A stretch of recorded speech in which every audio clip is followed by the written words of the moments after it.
You're listening to Missing Persons, brought to you by AbJack Entertainment. Be sure to check out some of the other great true crime podcasts from this network, including The Murder in My Family, DNA ID, Beyond Bizarre True Crime, Zodiac Speaking, Scene of the Crime, and 3 Men and a Mystery. All of these podcasts are available for you to binge on right now, wherever you listen to podcasts. Subscribe where you're listening to this podcast so you don't miss an episode. The views and opinions expressed by guests on this podcast do not necessarily represent those of the podcast, its creators, or sponsors. If you would like to discuss a missing persons case on this podcast, please be sure to visit missingpersonspodcast.net. This episode may contain unsettling or disturbing subject matter. Listener discretion is advised.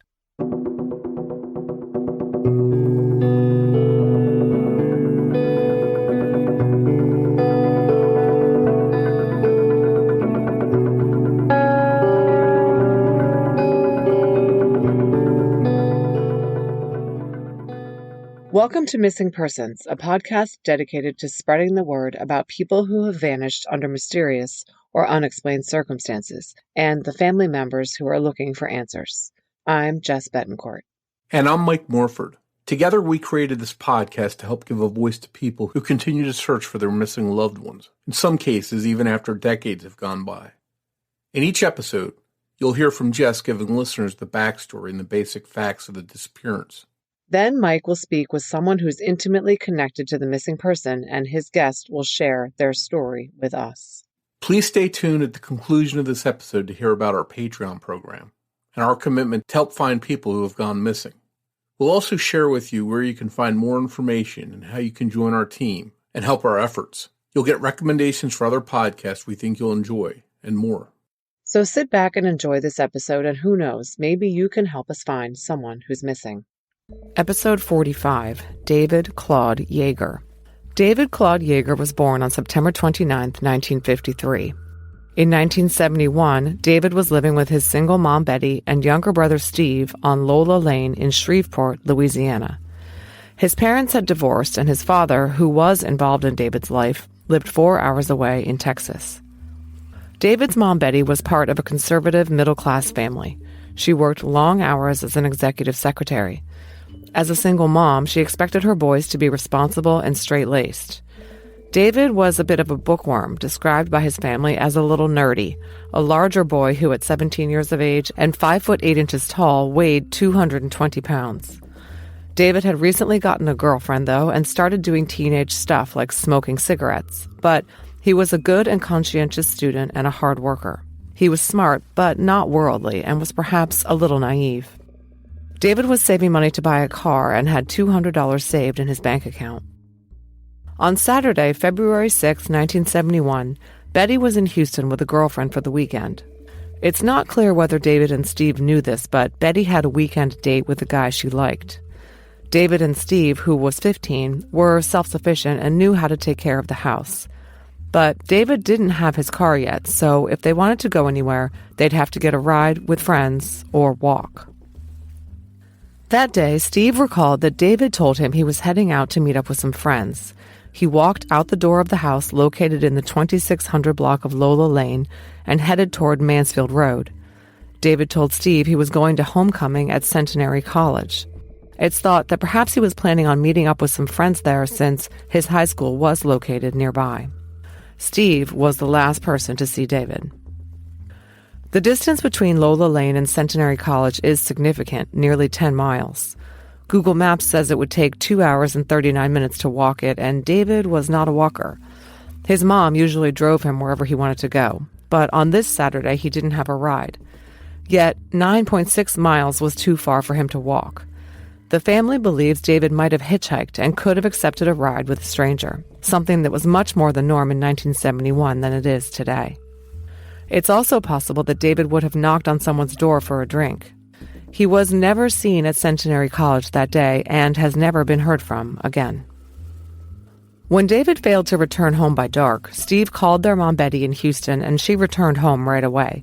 When she tried to report David missing, she was told to wait 24 hours since he was 17 years old. Shreveport police assumed he was a runaway and didn't take his disappearance seriously. But Betty and her family knew that David was not a runaway. He was content with his life, he was excited about graduation, he was excited about buying a car. He would not have left his younger brother home alone that weekend. His family says David was not inclined to leave the comforts of home and was not the type to miss a meal. Furthermore, his bank account stayed untouched. And on a larger scale, David had no issues with anyone, no problems with other kids, no secrets, no drama at home. Because the police really didn't get involved in investigating David's disappearance, it was up to the family to look for him. They talked to his friends and asked around at the college and elsewhere to see if anyone had seen him. No one knew where David had gone. It was like he fell off the face of the earth. David's case is now 50 years old. David's cousin Kelly Chance started looking for him about 2 years ago. When she contacted Shreveport police, she discovered that no one there had heard of David's case, and his file had long since been put in storage. Kelly worked to get David entered into NamUs and has submitted DNA samples from the family in case David is found. David's mom, Betty, has passed away, and his brother had David declared legally dead, but the family still hopes to find him and bring him home. Foul play is suspected in David's case. David's family believes that it is interesting that David's route to Centenary College would have taken him quite near the home of someone who would later turn out to be a serial killer. Danny Rolling lived on West Canal Boulevard in Shreveport and was David's age. He was living at that home when David vanished. 8 years after David disappeared, Rolling raped a woman and went on an armed robbery spree, landing him in jail in Georgia in 1979 and then in and out of jail in other southern states throughout the 80s. Rolling later confessed to murdering a family, a man, his adult daughter, and her young nephew, on Beth Lane in Shreveport in 1989. Beth Lane was near the Yeager's home. Rolling also shot his own father in the stomach and head in 1990. Then he went on a homicidal tear at the University of Florida in Gainesville, in which he raped and murdered 5 college students. The murders are apparently those on which the movie Scream is loosely based. Rolling is often referred to as the Gainesville Ripper.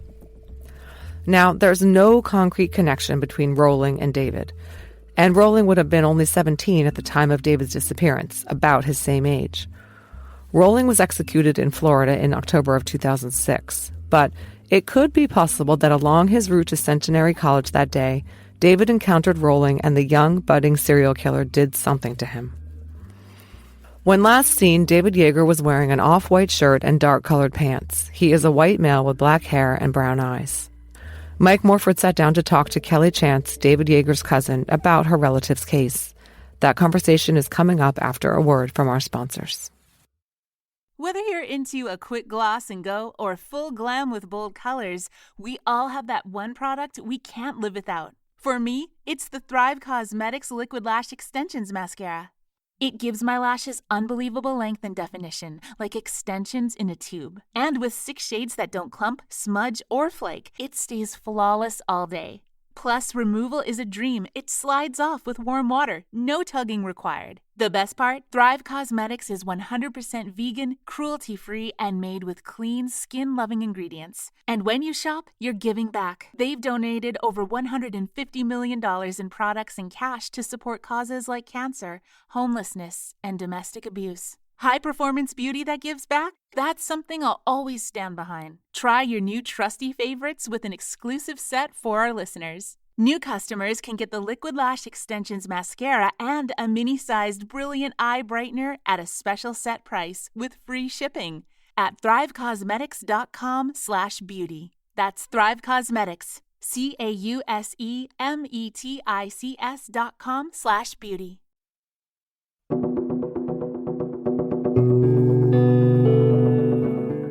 Hi, Kelly, and thank you for coming on to discuss your cousin David's case with us. Well, thank you for having me. My pleasure, and this is a real puzzling one. It's one of the oldest cases we've covered on the show, so it's going to be fascinating to see what insights you can provide. And what happened to your cousin 50 years ago, that must have been something that's really weighed on your family all these years, I imagine. Well, back in 1971, David was 17 years old, a senior in high school. His mother was out of town for the weekend. He had a school event at the local community college, I believe. Now, you've got to understand that for me, it's kind of second and third hand information because I was 9 years old at the time that David went missing.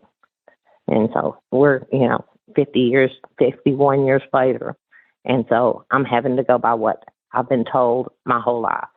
And so David was 17 years old. He had a bank account. He was close to graduation and actually looking forward to it. And he left that day to go to that school event, which was like a debate club at the local college, the Centenary College in Shreveport. And he left his home on Lola Lane walking. And whether he got in a car with someone or met someone along the way, we have no idea what happened. It was too far for David to walk that distance because it was a little over 10 miles. And so David left. He was never seen at the school. They never found him. Wow. They looked, they searched high and low, looked to see if maybe he got hit by a car or something along the way, called the hospitals, nothing. Now, his mother was out of town, and then his brother, he did have a younger brother who waited until 10 p.m. And when David wasn't home by 10 p.m., he called his mother, who was out of town in Houston that weekend. Hmm. So all this happened, well, I guess they were home alone, essentially. Yeah. Okay. And yeah. Just to clarify too, so your cousins, what is the relationship? Your mothers or my dad and David's mother were brother and sister. Okay, and then so David was a little bit older than you, obviously. Were you close with him at all? Did you hang out with them a lot? They lived in Shreveport, and we lived in Texas. And I have older siblings, and we got together for holidays. We saw each other, and but we did live in other states. And then you've got to even consider back then that even a phone call to Shreveport was long distance, and you had to pay. Yeah, it wasn't something you could just pick up a phone and call your cousin. Yeah, not like a cell phone. So no, with David being older, no, I won't say that David and I were real close, but we weren't just we weren't estranged from the family in any way. Sure. And can you tell us, I guess, before we get into all the circumstances and the details about him going missing, can you tell us a little bit about David himself? What kind of person he was, and what he was like in school, and what kind of things he was planning on? Well, that me being so young, I can only go by what I've been told. But David was, like I said, involved in the debate club, like the Beatles. At that time, he was into the Beatles. He was short and obese. He was, I would, at this stage, probably describe him as a nerd, kind of a nerdy guy. He was smart. He was the older brother, so he was the, he was the one that kind of looked out for his brother Steve. And, he was more serious, where the younger one was a little more playful and probably closer to my age, is why I remember that. So, like I said, it's just, a whole lot that, is so unknown because it was 50 years ago, and I'm not sure that, good records were kept. And, even with my aunt being in Houston that weekend, for many, many years, we thought my aunt was at work. Me and my two sisters, there were three of us. And we thought my aunt was at work because my family was conservative enough that my dad wasn't going to tell his 9 to 15-year-old daughters that his sister was in Houston on a date for the weekend. That so he told us she was at work, and I found out from Steve that actually she was in Houston that weekend. And so to clarify his family situation, was his mom a single mom? They were divorced, Okay. and his father was involved, and I believe his father lived in Texas at the time, because I do remember them coming up on summers, and they would visit their dad, and we'd get to see him then, because the boys would go spend, the summers with their father, and their father was, it was an amicable divorce. And my aunt had a pretty good job, and, it was a very stable, conservative family. My father was a postman. I believe Aunt Betty, which is David's mom, I believe that she worked as like an executive secretary at an airport. And she had the two boys, and they had a very, simple, modest house. But those boys didn't want for anything. And like I said, Steve was close to graduation. He had a bank account. He'd gotten his class. I said Steve, I meant David. He'd gotten his class ring. He was excited. Yeah. And they said, and so he was going to that event, and he never made it home. So it sounds like a really run-of-the-mill, average family, nothing out of the ordinary. Home life is good. And they went to church, had close friends. There was my aunt had a best friend there, and they were very close with her family. And he had his brother, and they were very close. Him and his brother Steve were very close, almost like twins. They actually looked so much alike in their baby pictures that it was hard to tell them apart. He's almost graduating high school. His younger brother's not super young. It's not like they were left home alone, and it's not like 6 and an 8-year-old were left alone. They were teens, and it was 1971. It was pretty safe back then. People left their doors unlocked. I mean, I won't say that they would with their mother not at home, because I'm sure she was quite, careful with them. Mm-hmm. And but no, I mean, it was just one of those things that, she left for the weekend, and the boys were old enough to fend for themselves, and, they had everything they need, and David wanted to go to that event. And I believe it was a debate club is the best. My sister's closer to David's age. She's 7 years older than me. So she was, much closer to David's age. Okay. And so she remembers it, like debate club. And was there any kind of dance going on? Was that something? It was a homecoming weekend when I did an interview with a local news station recently, and they had gone through old newspapers and found that was homecoming weekend.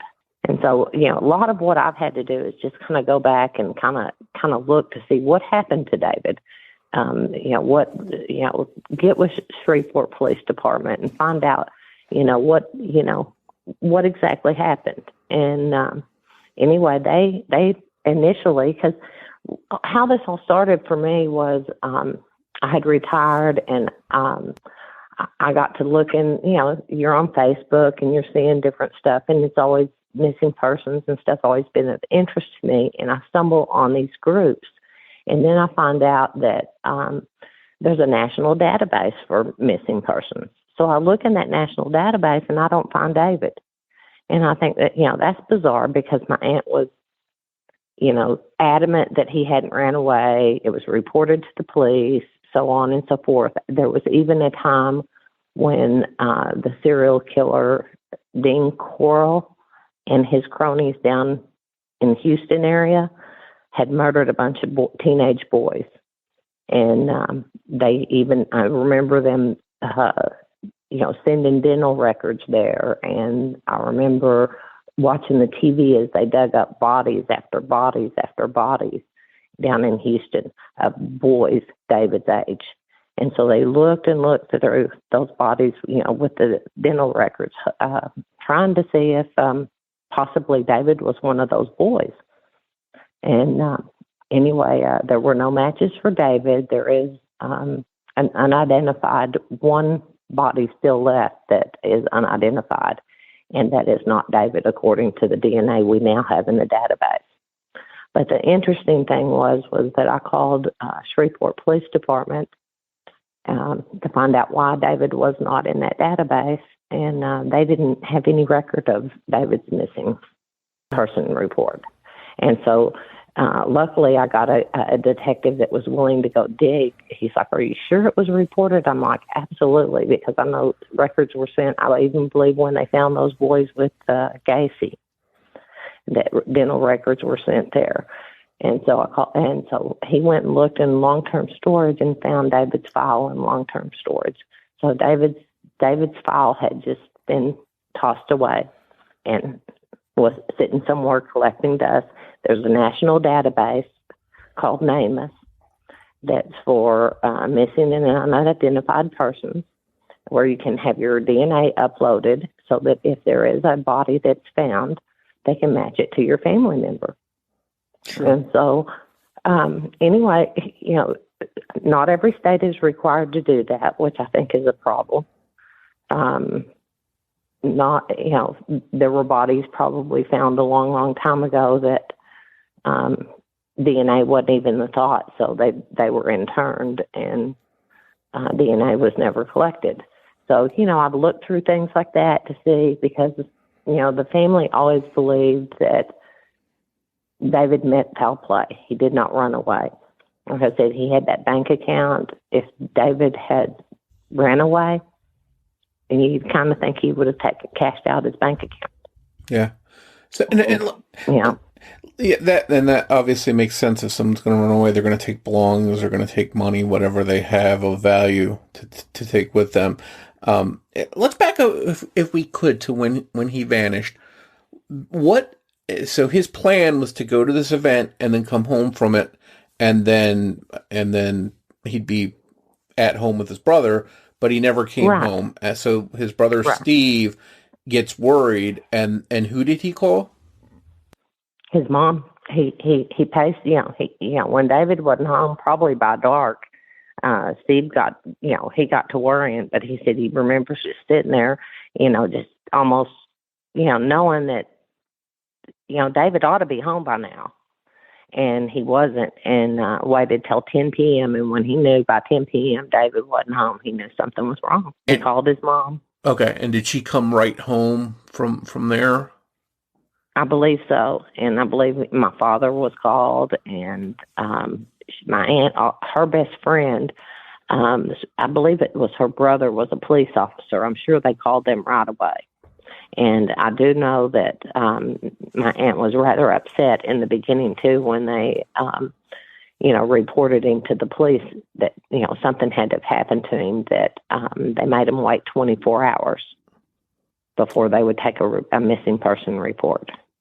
And so, I'm sure she would have called all of her, her friends, and everybody was, and my family was, almost 4 hours away. Yeah.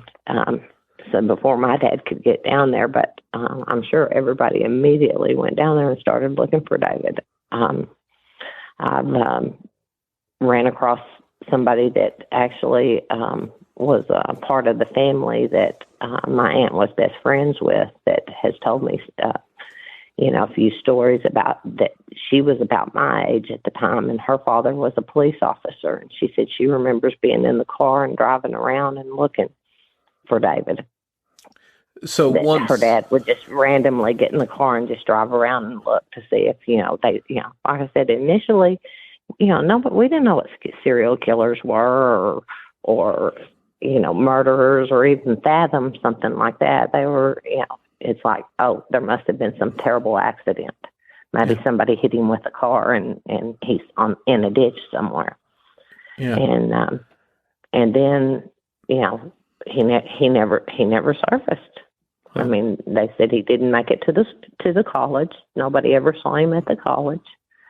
The last time he was seen, his brother saw him leave their driveway and head towards Mansfield Road. And that was the last he was ever seen. Had he been to this college before, and how did he normally get back and forth there when he went? Normally his mom took him places, and, normally she did. I mean, he was 17. I'm sure that money that he was saving was for a car. something like that.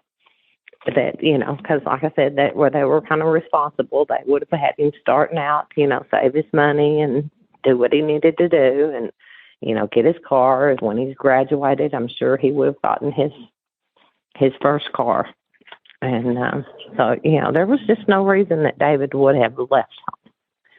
And did he say, I was going to say, did he say how he planned to get to the school that night?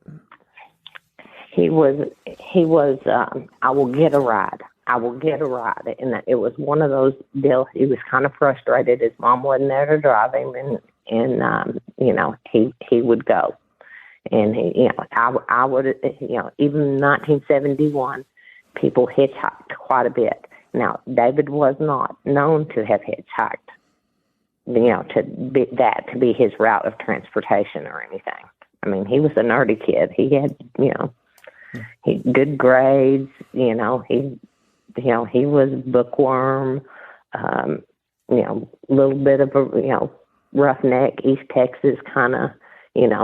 His mother was originally from Texas, and so was his father, I believe.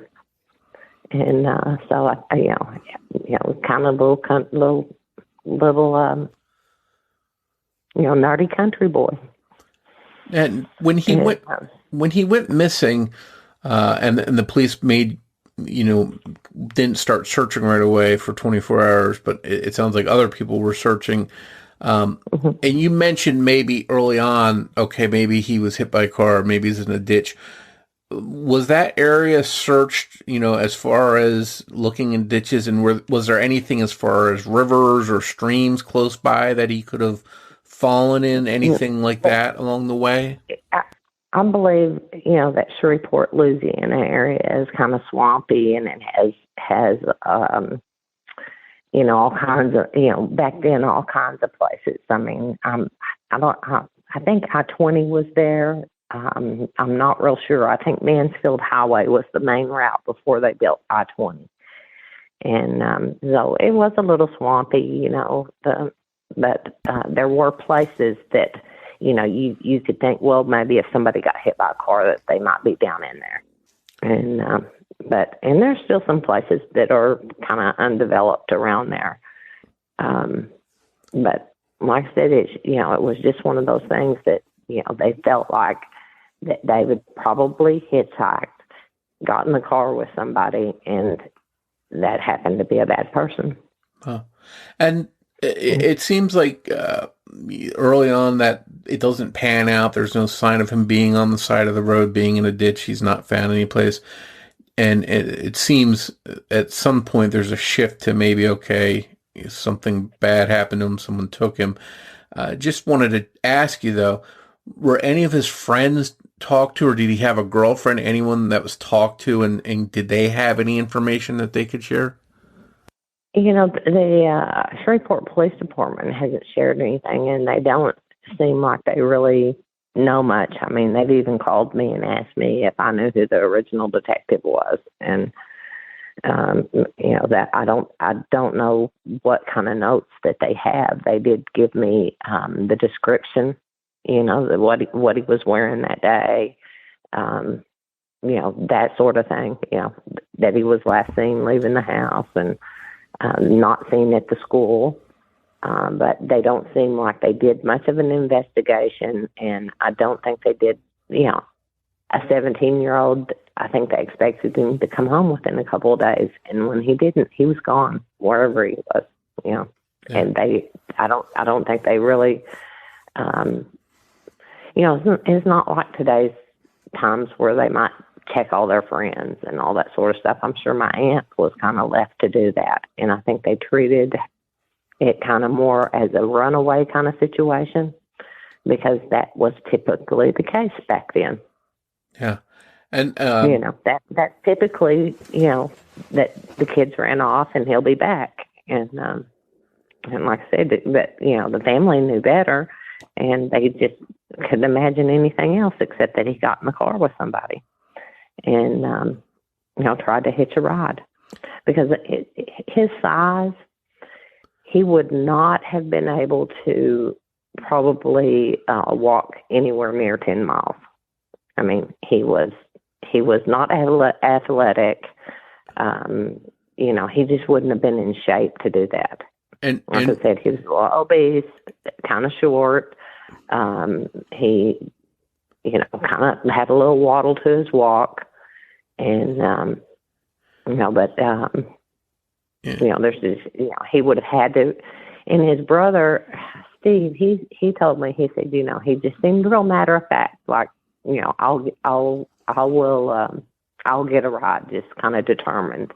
And he said he kind of wondered if he had planned to meet somebody. And but he said that was not aware of anybody that had befriended him lately, or that normally gave him rides, or anything that he said it just there wasn't anybody that that they could possibly fathom that. Not somebody that, like I said, that he would typically call and ask somebody for a ride. Did he have friends? Did he have friends or a girlfriend that had cars that possibly could give him a ride? His brother had said that he had recently gotten a girlfriend and that he had recently started smoking cigarettes. And he said that was something that was new in his life. He said, but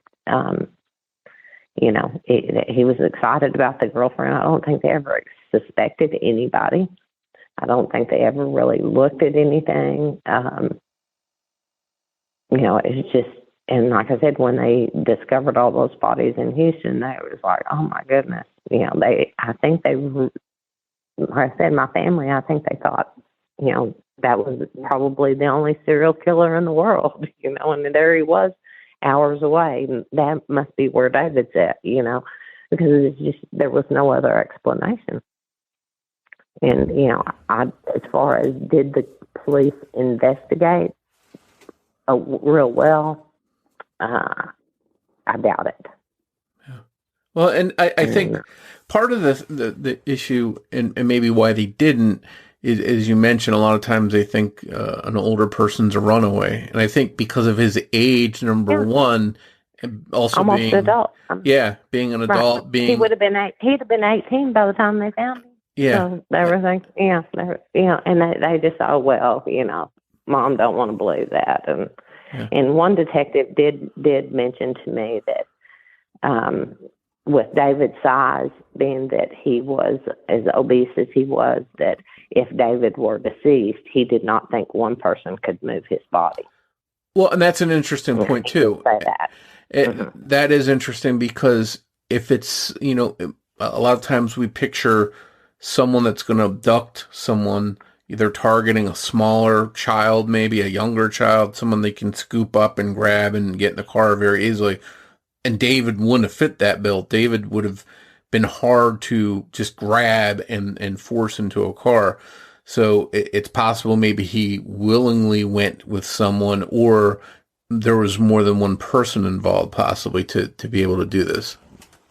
Right. And he would have, and David would have been more like on the gullible side, No, everybody's hitching rides.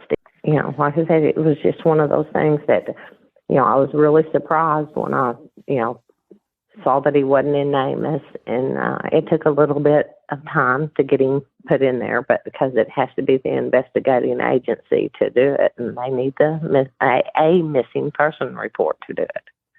And so it was helpful that they did get that out of storage, and that's when they realized that they had a missing person from them. Because they told me that they did not have a missing person report that old.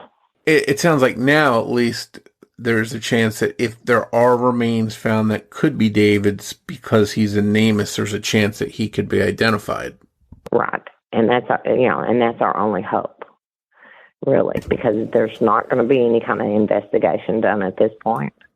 There's not, It's just not going to happen. So, that's what I do is kind of, look, because, the family's convinced that if David were alive, David would have came home. I mean, David he wasn't going too far from home. The boys, were their mother watched over them, and they were good kids. Like I said, we were conservative families. They went to church. There was just, other than just being a regular teenager, starting to listen to some rock and roll music and, having a little girlfriend. I just want to back up too for a second. At the time that he went missing, did he ever tell anyone, I'm worried about someone, or I'm having a problem with someone? Is there anyone that may have wanted to hurt him for any reason? No, no trouble at school, no trouble at home, not being bullied, not anything. Like I said, not even any new adult friend, anything like that. There was just, kind of nothing out of the ordinary. Like I said, Steve, figured, oh, well, he'll get it right, and, he'll be home later. And when he didn't come home, he was just, like I said, back then it was, once it got dark, pretty much you got home. And they did have a single mother, and, they had chores and, just a regular, simple life. And so, we've always assumed that David was deceased, probably. But his mother, even though kind of in her heart she kind of thought that too, she absolutely would not declare David dead. And she did not. And when she passed away, I believe it was 2007, David still had not been declared dead. And because she wouldn't do it. Has he been declared dead at this point, or is still just listed as a missing person?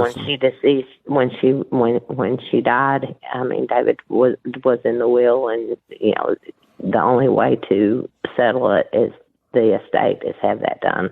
Sure. So for things to be settled, his brother had to do it at that time. It was just one of those things that was left for him to do, because my aunt could not bear. She could not bear the idea that, she would, probably wouldn't say it out loud. Maybe she knew it, but couldn't bring herself to say it. Right. The whole family kind of did. It was like, one of those things you just kind of didn't talk about. Because, there was just no other explanation for it. Sure. And so here we are 50 years later. She never found out what happened to her son. She passed away. So now here we are with no resolution. And if he was out there, if he was alive, which it sounds like he's probably not, but he would be, almost 70 years old. At this point, the chances, obviously, of finding him or knowing what happened seem slim, but you never know. There's old cases being solved all the time in the news, so that's good. What is it at this point that your family would like to know? Even if it's not to, at this point, give them a memorial or what is it that you would like to be able to do? The one thing that I would like to be able to do is do what, bring him home to his mother, and maybe have him interned next to his mother. Oh. I think that would be the honorable thing to do. And I think at this point, if David were to be found, it would be through a method like NamUs. You were talking about the chances, knowing what happened to David, we'll probably never know. But, finding him, I think there's a possibility if, we can utilize the tools we have and make sure that he's in that database and that our DNA is in there, so that if they do stumble upon him, I don't know how familiar you are with the Doe Project. Yeah, I'm familiar. They do good work. DNA, DNA Solve is another. There are so many good people out there doing good things, and that have even helped me with David's page, with graphics and things like that. That that somebody my age is not as tech savvy as some of the younger people are. And that, tell me about Namus so that I can get him in the database. That they even, would pull the yearbook photos that I submitted to Namus because Shreveport Police Department didn't have any to submit. And what happened to David's file and, how much is there, I don't really know. They seem clueless when I talk to them other than, he's missing, Yeah.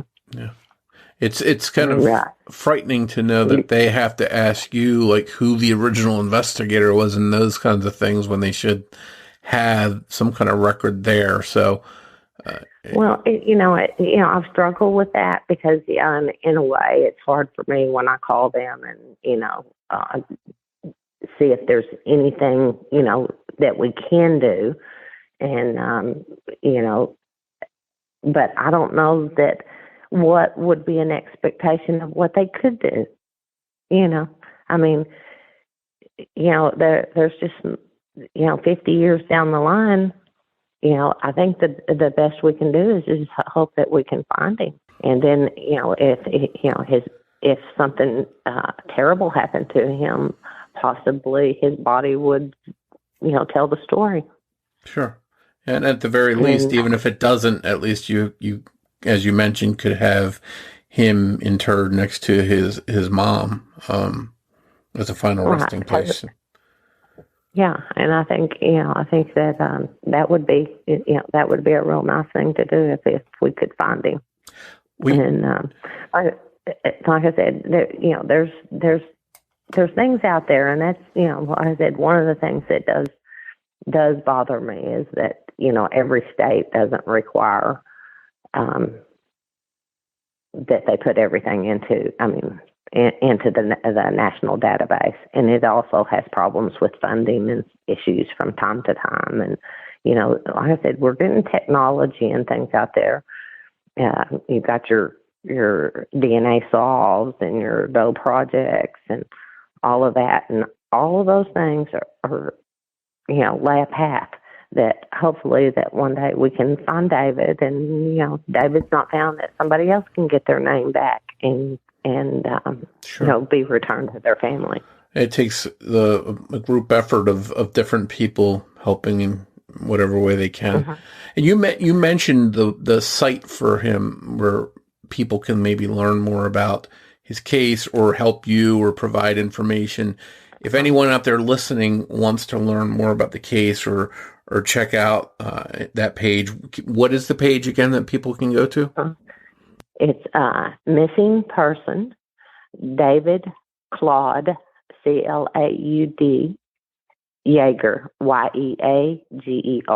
and it's on Facebook. And it's just a page.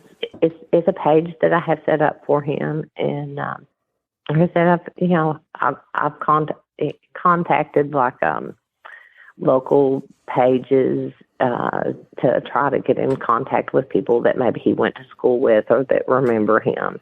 And, I've had a few comments here and there. That was kind of an interesting thing that I kind of stumbled upon too, that there is a serial killer that was executed in the 90s named Danny Rowland, also known as the Gainesville Ripper.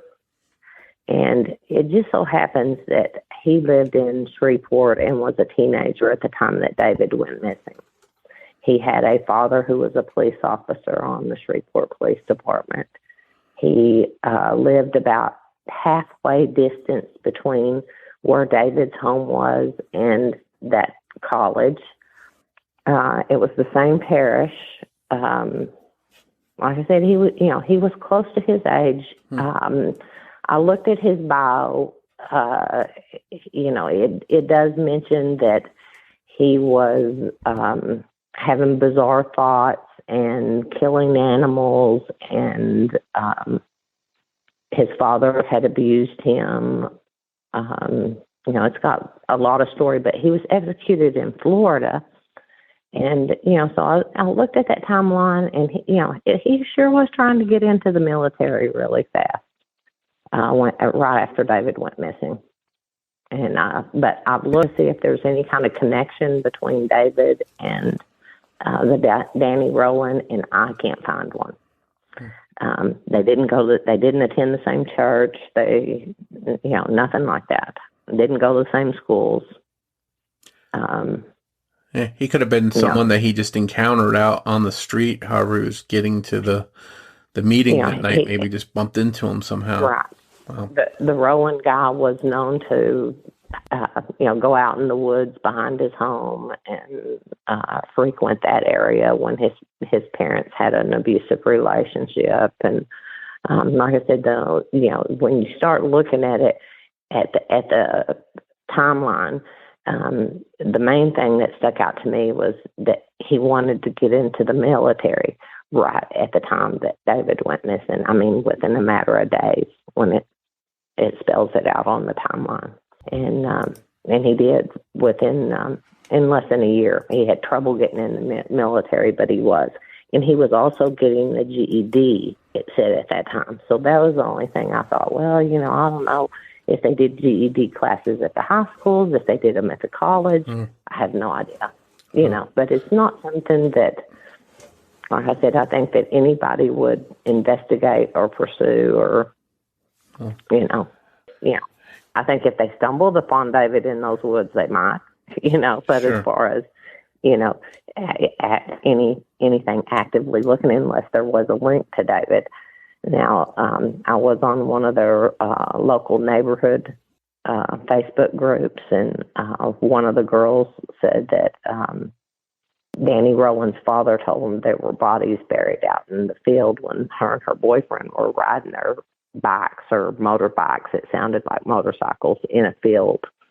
And, but I could not confirm that. And people say things all the time, and you have to be very careful about, just because somebody says something. Actually, there's people that have missing persons all the time that actually scammers contact them and try to say they have, they're kidnapped or whatever, and try to get money out of them. And so, people who do have missing persons that are, you've got to be careful about what you believe. Yeah. With the comments, that can't be corroborated.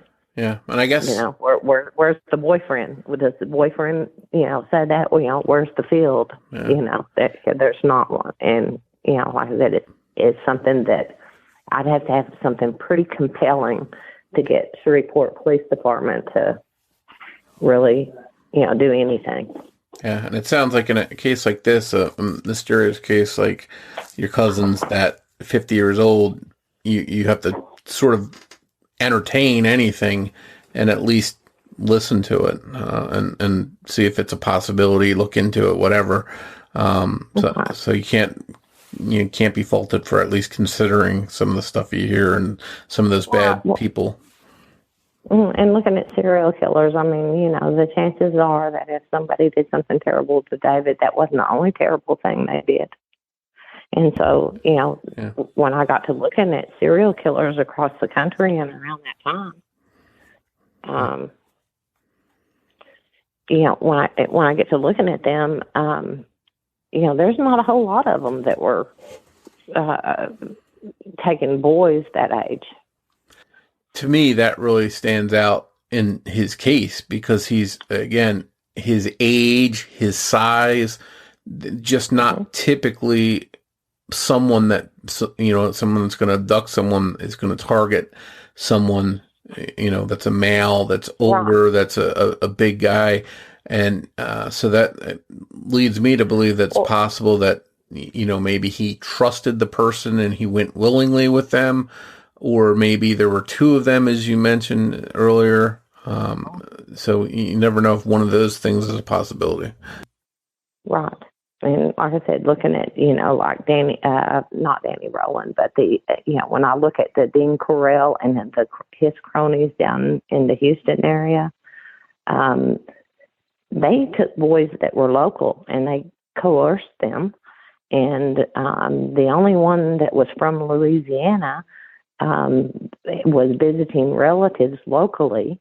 And as far as I know, none of his victims were taken from other places. They were, like I said, all taken locally. Now, they do believe that there are probably more bodies that they didn't find within Corral. And Texas EquiSearch is, I haven't looked in the last month or so, but we're doing some sort of a search on some property to see if they found any more bodies. And, David's name had came up there, and I clarified about the one unidentified body that they do have that is not believed to be David's. No DNA match with us. The NamUs would have turned that up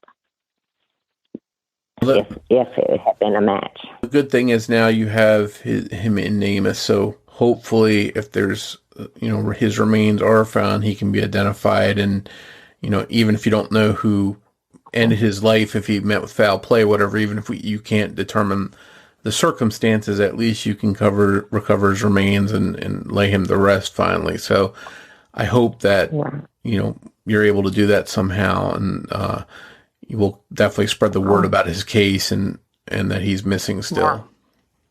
And if we can, bring awareness to some of these cases and some of these missing persons and these issues with, having people put in the database, and if people would opt in to GEDmatch and give to help lay a foundation to find someone, it's spreading awareness about those things. I think at this point is going to be one of the big things that helps us find David. Absolutely. Absolutely. Well, again, Kelly, I appreciate you coming on to discuss David's case, and I hope that you do get some answers and some information comes in for you. Well, thank you so much, and I appreciate your time, and I thank you for all that you do. We hope you enjoyed this episode of Missing Persons. If you can provide any information to help solve the case we discussed in this episode, please contact the appropriate authorities. If you enjoy this podcast, please take a moment to tell your friends about Missing Persons and invite them to listen to the show. Word of mouth will help us grow and bring these cases to a larger audience. You can also help us by taking a moment to rate and review Missing Persons on the platform you're listening to us now on. We'd like to tell you a little bit about our Patreon program. If you visit patreon.com/missingpodcast, you can sign up to help this podcast through ongoing monthly support. As a thank you, we'll give you an on-air shout-out, a thank you card and sticker, plus you'll get early access to ad-free episodes of the show and any bonus content. Your Patreon support also goes towards helping the missing, because every dollar that we earn through Patreon will be split with charlieproject.org, the wonderful website that's been sharing information about so many missing persons cases for years. We hope you'll consider supporting the show. Just a reminder that new episodes of Missing Persons air every other Saturday. If you want to find us on social media, you can search Facebook for Missing Persons Podcast. And we're also on Twitter with the handle @missing_pod. And of course, you can find us on our website, missingpersonspodcast.net. As we wrap up this episode, we'd like to play a preview of a true crime podcast we think you'll like. It's called Stolen Lives. Be sure to give it a listen. On behalf of Jess Betancourt, this is Mike Morford saying thanks, and we'll see you next time on Missing Persons.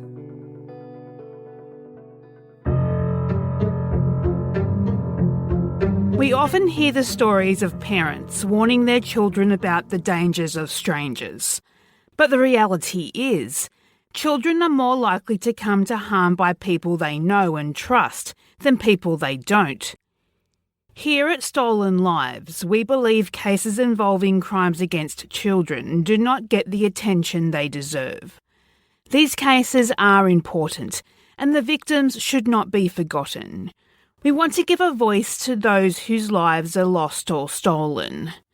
Cases like the brutal murder of Jerilee Underwood, searching for answers for the identity of baby lollipops, and the mysterious unsolved disappearances of Orrin and Orson West. Listen to Stolen Lives on Apple Podcasts, the Acast app, or wherever you listen to great podcasts, like the one you are listening to today.